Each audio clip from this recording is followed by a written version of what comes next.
11টার সময় কলকাতা ধ্যানশাল কোর্টে আপনারা উপস্থিত হবেন অনুরোধ করব।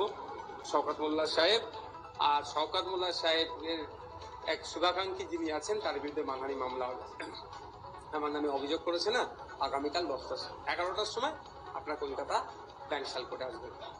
আরো বলেছেন যে আব্বাস সিদ্দিকী আপনার বড় ভাই, তিনি যেখানেই দাঁড়াবেন মমতা বন্দ্যোপাধ্যায় তিনি বলছেন যে আমাকে সেখানে জামানত জব্দ করার হুঁশিয়ারি দিয়েছেন।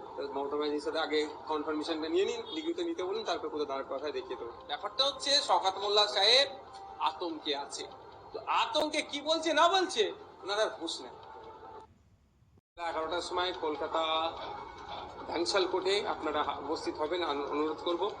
11টার সময় কলকাতা ধ্যানশাল কোর্টে আপনারা উপস্থিত হবেন অনুরোধ করব। 11টার সময় কলকাতা ধ্যানশাল কোর্টে আপনারা উপস্থিত হবেন অনুরোধ করব।